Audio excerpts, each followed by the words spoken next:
Assalamualaikum. This is going to be the second lecture of our series.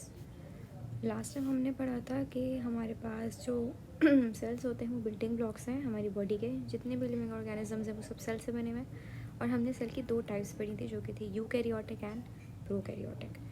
यहाँ पे मैं एक चीज़ इंक्लूड करना चाहूँगी जो मैंने शुरू में पढ़ाई थी। जैसे मैंने यहाँ पे दो चीज़ें लिखी थी कि यूकैरियोटिक्स एंड प्रोकैरियोटिक्स होते क्या हैं। यूकैरियोटिक्स एंड प्रोकैरियोटिक सेल की टाइप्स हैं। वो सेल्स जिनको हम ट्रू सेल्स मानते हैं उनको यूकैरियोटिक्स कहा जाता है। वो सेल्स जिनको हम फॉल्स सेल्स मानते हैं उनको प्रोकैरियोटिक कहा जाता है। दोनों का फ़र्क मैंने बताया था उस दिन के। यूकैरियोटिक के पास ट्रू न्यूक्लियस होता है, इनका डीएनए मटेरियल जो होता है, जेनेटिक मटेरियल, वो डीएनए के अंदर होता है, जबकि प्रोकैरियोट्स के पास न्यूक्लियस नहीं होता। इसलिए इनको हम फॉल्स सेल्स कंसिडर करते हैं और इनका जो डीएनए मटेरियल होता है वो इनके साइटोप्लाज्म में पड़ा होता है। अब आगे चैप्टर में जाने से पहले कुछ ऐसी चीज़ें हैं जो मुझे क्लियर करनी है जो बहुत इंपॉर्टेंट है। तो उसके लिए मैं यहाँ पे लिख रही हूँ कि बेसिक कंपोनेंट्स हमें पता होने चाहिए किसी भी सेल के। हम कोई सी भी सेल की टाइप पढ़ें, हम आगे जाके पढ़ें कि कोई बैक्टीरिया का सेल है, कोई हमारे पास है एनिमल सेल, कोई प्लांट सेल है, एल्जाई के सेल्स हैं, फंजाई के सेल्स हैं, कोई भी तरह का सेल है। तो सेल्स की कुछ ऐसी चीज़ें हैं जो हर सेल में मौजूद होना ज़रूरी है, यानी वो क्या है, नेसेसरी कंपोनेंट्स हैं ऑफ अ सेल। तो मैं यहाँ पे लिखती हूँ नेसेसरी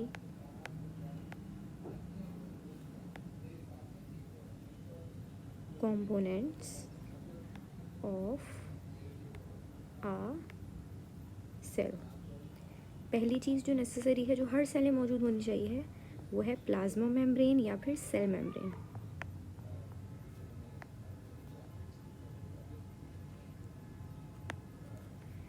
अच्छा, प्लाज्मा या सेल मेम्ब्रेन क्या होती है? जो हमारे पास सेल होता है, अगर मैं यहाँ पे एक सेल ड्रॉ करूँ, फॉर एग्जांपल ये एक सेल है, बीच में यहाँ पास न्यूक्लियस आ जाता है। अच्छा, इस सेल की जो बाउंड्री है, ये देख लें आप लोग, जो बाउंड्री है इसकी, इसको हम कहते हैं सेल मेम्ब्रेन। सेल मेम्ब्रेन, सही है। दूसरी चीज़ जो लाजमी होनी चाहिए वो है न्यूक्लियस। क्या होता है न्यूक्लियस? एक राउंड बॉडी है जो बिल्कुल बीच में मौजूद होती है सेल के, और इसके अंदर हमारा होता है ये न्यूक्लियस। इसके अंदर हमारा होता है डीएनए। डीएनए क्या है? हमारा ऐसा मटेरियल होता है डीएनए जिसके अंदर हमारी जितनी भी इंफॉर्मेशन है जेनेटिक, जो कि पेरेंट्स से आई है, वो हमारे अंदर स्टोर होती है। और थर्ड जो कंपोनेंट है जो कि नेसेसरी है किसी भी सेल में होने के लिए, वो है, थर्ड वन इज साइटोप्लाज्म। क्या है साइटोप्लाज्म? जेली लाइक सब्सटेंस होता है। ये देखें, ये जो पीछे बड़ा हुआ होता है, ये पूरा जेली लाइक सब्सटेंस मौजूद होता है। कहाँ से लेकर कहाँ तक? न्यूक्लियस से लेके सेल मेम्ब्रेन तक का जो डिस्टेंस है, इसके बीच में एक जेली लाइक न्यूक्लियस मौजूद, जेली लाइक सब्सटेंस मौजूद होता है जिसका नाम है साइटोप्लाज्म। अब साइटोप्लाज्म की दो इंपॉर्टेंट बहुत चीज़ें हैं कि साइटोप्लाज्म के अंदर हमारे पास डिफरेंट टाइप के ऑर्गेनल्स आ जाते हैं। ऑर्गेनल जैसे माइटोकॉन्ड्रिया हो गया, गोल्जी अपैरेटस हो गया, रफ एंडोप्लाज्मिक रेटिक्यूलम, राइबोसोम्स, ये सब होते हैं ऑर्गेनल्स जो सेल के अंदर चीज़ें होती हैं। और दूसरी साइटोप्लाज्म की इंपॉर्टेंट फंक्शन क्या है कि इसके अंदर जितने भी केमिकल रिएक्शंस हमारी बॉडी में हो रहे होते हैं वो हमारी बॉडी में सेल के अंदर होते हैं, और सेल में भी कहाँ होते हैं? साइटोप्लाज्म के अंदर। तो हमारे पास जो बायोकेमिकल रिएक्शंस हो रहे होते हैं ये सब भी कहाँ होते हैं? साइटोप्लाज्म के अंदर। ठीक है, तो इसीलिए अब देखें, मैंने आपको बताया कि किसी भी सेल को होने के लिए इसके लिए तीन चीज़ें इंपॉर्टेंट है। किसी भी सेल में, चाहे आप कोई से भी सेल की बात करें, लाजमी है कि इसके पास ये तीन चीज़ें हों: सेल मेम्ब्रेन, न्यूक्लियस, साइटोप्लाज्म। अब प्रोकैरियोट्स को फॉल सेल कहने की एक बड़ी वजह ये भी है कि देखें हमारे पास नेसेसिटीज़ क्या है सेल की, कि सेल के पास क्या होना चाहिए? न्यूक्लियस। अब देखें प्रोकैरियोट्स के पास सेल की एक ऐसी चीज़ मौजूद नहीं है जो बहुत इंपॉर्टेंट है। ये तीनों चीज़ें सेल बनाती हैं। तो प्रोकैरियोट्स के पास क्या नहीं है? न्यूक्लियस। इसीलिए हम इन्हें ट्रू सेल नहीं मानते। जिनके पास, जिन सेल्स के पास ये तीनों चीज़ें मौजूद होती हैं वो होते हैं ट्रू सेल्स। प्रोकैरियोट्स के पास न्यूक्लियस नहीं होता, एक बेसिक कंपोनेंट नहीं है सेल का, इसीलिए उसे फॉल्स सेल कहा जाता है। सही, अब आपको क्लियर हो गया। यूकैरियोट्स हमारे पास क्या होता है? ट्रू सेल्स माना जाते हैं, क्योंकि यूकैरियोट्स के जो सेल्स हैं इनके पास ये तीनों नेसेसरी कंपोनेंट्स मौजूद हैं। प्रोकैरियोट्स में क्या है? तीनों में से दो मौजूद हैं, सेल मेम्ब्रेन होगी, साइटोप्लाज्म भी होगा, लेकिन क्या नहीं होगा, न्यूक्लियस नहीं होगा। यानी इनका डीएनए साइटोप्लाज्म में वैसे ही पड़ा हुआ होगा, न्यूक्लियस के अंदर मौजूद नहीं होगा, क्योंकि न्यूक्लियस है ही नहीं। ठीक है, अब हम आते हैं अपने पेज की तरफ। मैंने ये चीज़ें क्लियर करनी थी क्योंकि ये इंपॉर्टेंट पॉइंट था। ये आपने अपने जहन में, जब आप सेल पढ़ रहे तो आपने अपने जहन में ये बिठा लेनी है कि कोई भी सेल जो है उसकी तीन चीज़ें जो होती हैं वो नेसेसरी होती हैं, वो लाजमी है। ये आपको याद होना चाहिए कि वो तीन चीज़ें कौन कौन सी। आगे हम जब टाइप्स पढ़ेंगे सेल की, कि हम प्लांट सेल जब पढ़ेंगे, एनिमल सेल पढ़ेंगे, यानी जो सेल्स एनिमल की बॉडी में होते हैं, ह्यूमन्स की बॉडी में, वो एनिमल सेल कहलाए जाते हैं, और जो प्लांट्स की बॉडी में होते हैं वो प्लांट सेल कहलाए जाते हैं। तो उनमें हम जब पढ़ेंगे तो आप देखेंगे कि उन सब में, उन दोनों में ये तीनों चीज़ें मौजूद होंगी, सिर्फ कुछ कुछ चीज़ों का डिफरेंस होगा। यानी बेसिक चीज़ें जो होती हैं सेल की, वो सेल के हर टाइप में मौजूद होती हैं। ठीक है, अब हम आगे आते हैं अपने पेजेस पे। ये वाला मैंने पोर्शन छुड़वाया हुआ था क्योंकि इतना इंपॉर्टेंट नहीं है, तो हम ये लास्ट में करेंगे। पहले हम अपना सेल कवर कर लेते हैं।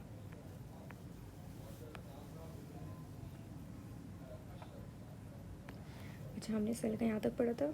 यहाँ पे आप देख लें कि सेल के बारे में, यहाँ पे मैंने ये वाला पार्ट था, इस पार्ट की मैं बात कर रही हूँ जब मैंने पॉइंट लगाया है। इस वाली पैराग्राफ में उन्होंने ये बताया हुआ था कि सेल हमारे पास जो है वो एक प्रोसेस कर रहा होता है, जिसका मैंने जिक्र भी किया था पहले। उस प्रोसेस का नाम है सेल्यूलर रेस्पायरेशन। क्या होता है, सेल के अंदर कुछ न्यूट्रिएंट के मॉलिक्यूल्स होते हैं, सेल उन मॉलिक्यूल्स को तोड़ के एनर्जी बनाता है। तो उससे हमारे पास जितनी भी हमारे पास काम के लिए एनर्जी आ रही होती है बॉडी में, वो इसी प्रोसेस के थ्रू आती है। ठीक है, अच्छा, उसके बाद यहाँ पे लिखा है कि सेल्स के पास इन्फॉर्मेशन होती है, हमारे डीएनए के अंदर इन्फॉर्मेशन होती है। और डीएनए को हम कहते भी क्या है कि जितनी भी इन्फॉर्मेशन है उसको हम कहते हैं ये हेरिडिटी इन्फॉर्मेशन है, यानी ऐसी इन्फॉर्मेशन जो हमारे पेरेंट्स से हमारे पास आई है। और ये ऐसी इन्फॉर्मेशन होती है जिससे न्यू सेल्स भी बन सकते हैं। ठीक है, अच्छा, इसके अलावा ये जो ये वाला है, ये कुछ भी मतलब ऐसा नहीं है, सिंपली इन्होंने बताया कि डीएनए क्या होता है, हेरिडिटी इन्फॉर्मेशन जो हमारी होती है, जितनी भी डीएनए के अंदर होती है। और हमारा जो डीएनए होता है वो हमारे पेरेंट्स से आता है, यानी हम तक जो है वो हमारे पेरेंट्स से आता है। ठीक है, अच्छा, उसके बाद cells are the smallest form of life. ये हमें पता है कि हमारे जो बेसिक यूनिट है, सही स्ट्रक्चरल एंड फंक्शनल, वो सेल है, हम सेल से बने हुए हैं। अच्छा, ये चीज़ लिखी है कि फंक्शनल एंड स्ट्रक्चरल यूनिट है। हमारी बॉडी में बिलियंस की तादाद में सेल है।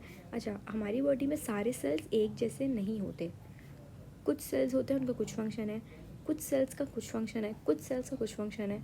फॉर एग्जांपल, हमारे जो ब्रेन के सेल्स हैं हम उनको क्या कहते हैं, न्यूरॉन्स कहते हैं, यानी उनका क्या है, स्पेसिफिक फंक्शन है।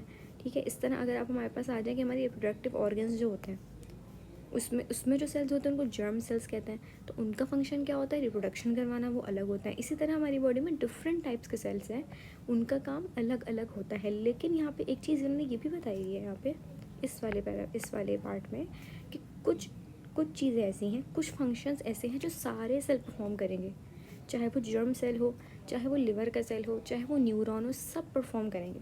और उस फंक्शन का उन्होंने एक नाम भी लिखा एग्जाम्पल के तौर पे। ऐसा एक फंक्शन है सेल्यूलर रेस्पिरेशन, जिसका मैंने आपको पहले ही बताया था। सेल्यूलर रेस्पिरेशन ऐसा फंक्शन होता है जिसमें सेल अपने न्यूट्रिएंट्स को तोड़ता है, अपने अंदर मौजूद न्यूट्रिएंट्स को, कार्ब के मॉलिक्यूल्स होंगे, प्रोटीन्स के, और उससे एनर्जी निकालता है, यानी बनाता है। तो अब इसमें क्या लिखा है कि हमारे पास डिफरेंट टाइप्स के तो सेल हो सकते हैं, लेकिन कुछ प्रोसेसेस ऐसे हैं, फॉर एग्जांपल सेलुलर रेस्पिरेशन, जो हर सेल करता होगा, चाहे वो न्यूरॉन हो, चाहे वो जर्म सेल हो, जितने भी सेल्स हों वो सब करते होंगे। ठीक है, अच्छा, उसके बाद हमारे पास प्रोकैरियोट्स है, यूकैरियोट्स का है, ये हम पहले ही कर चुके हैं कि जो यूकैरियोटिक्स हैं, यू का मतलब भी क्या होता है, ट्रू। तो आप इससे याद रखिए, यू का मतलब होता है ट्रू, तो यूकैरियोटिक्स कौन सा सेल है, ट्रू सेल। और प्रो का मतलब होता है बिफोर, और प्रो से आप याद रख लेंगे कौन से वाले सेल होंगे, फॉल्स सेल्स होंगे। ठीक है, यूकैरियोटिक्स वो सेल हैं जिनके पास मेम्ब्रेन बाउंड जो न्यूक्लियस है वो होता है, प्रोकैरियोट्स के पास न्यूक्लियस नहीं होता। ठीक है, ये उन्होंने बैक्टीरिया की डायग्राम दी हुई है, ये अभी इतनी है नहीं इंपॉर्टेंट, तो बैक्टीरिया का चैप्टर आएगा तो उसमें हम लोग पढ़ लेंगे। अच्छा, यहाँ पे उन्होंने एग्जाम्पल दी हुई है प्रोकैरियोटिक और यूकैरियोटिक सेल की, उन्होंने चीज़ें बताई हुई हैं, और इसमें आपने बताना है कि कौन सी चीज़ किससे मौजूद है, किससे मौजूद नहीं है। तो ये सबसे पहले हम एग्जाम्पल देख लेते हैं। इसमें एग्जाम्पल में प्रोकैरियोट्स की एग्जाम्पल आप देखें तो बैक्टीरिया है एंड साइनोबैक्टीरिया, यानी बैक्टीरिया के जो सेल्स हैं, साइनोबैक्टीरिया के जो सेल्स हैं, ये प्रोकैरियोट्स की एग्जाम्पल है। यूकैरियोट्स पे आए तो हम यूकैरियोट्स से कौन से सेल हैं, एनिमल और प्लांट सेल्स जो होते हैं वो यूकैरियोटिक सेल्स होते हैं, यानी ट्रू सेल्स होते हैं एनिमल प्लांट्स के, सही है। अब हम देखते हैं कि क्योंकि प्रोकैरियोटिक सेल तो न्यूक्लियस नहीं होगा, सही है, मेम्ब्रेन बाउंड न्यूक्लियस नहीं होगा। यूकैरियोटिक्स पे आए तो मेम्ब्रेन बाउंड न्यूक्लियस होगा, ठीक है। क्रोमोसोम्स क्या होते हैं, डीएनए को ही हम क्रोमोसोम्स कहते हैं। इनके पास जो प्रोकैरियोटिक सेल है इनके पास सिर्फ एक क्रोमोसोम होता है, ठीक है। हमारे पास क्या होता है यूकैरियोटिक्स में, देखें मोर देन 1 क्रोमोसोम, यानी काफ़ी सारे होते हैं। अब इनकी वजह भी देख लें क्या है कि इनके जो नंबर ऑफ सेल्स होते हैं यूजुअली क्या है, ये देखें, ये यूनिसेलुलर एग्जिस्ट करते हैं। यूनिसेलुलर यानी ये जो ऑर्गेनिजम्स हैं ये सिर्फ एक सेल के बने हुए होते हैं, ठीक है। और जबकि अगर आप यूकैरियोटिक सेल्स पे आए तो यूजुअली हम लोग यूनिसेलुलर भी होते हैं और यूकैरियोटिक सेल्स मल्टी सेल्यूलर भी होते हैं, दोनों टाइप से एग्जिस्ट करती हैं यूकैरियोट्स में, ठीक है। तो हमने यहाँ पे देखा नंबर ऑफ क्रोमोसोम्स क्यों थे प्रोकैरियोटिक में सिर्फ एक, क्योंकि ये है ही एक ही सेल, इतना छोटा एक ऑर्गेनिज्म जो सिर्फ एक ही सेल का बना हुआ है, तो उनके अंदर बहुत सारे क्रोमोसोम्स कैसे हो सकते हैं, ठीक है। उसके बाद हम नीचे आते हैं इस वाले पे कि इनके पास मेम्ब्रेन बाउंड ऑर्गेनल्स, यानी सिर्फ ऑर्गेनल्स ही हम बोल दें सिंपली, तो ऑर्गेनल्स इनके पास होते हैं बिल्कुल, प्रोकैरियोट्स के पास नहीं होते और यूकैरियोट्स के पास होते हैं।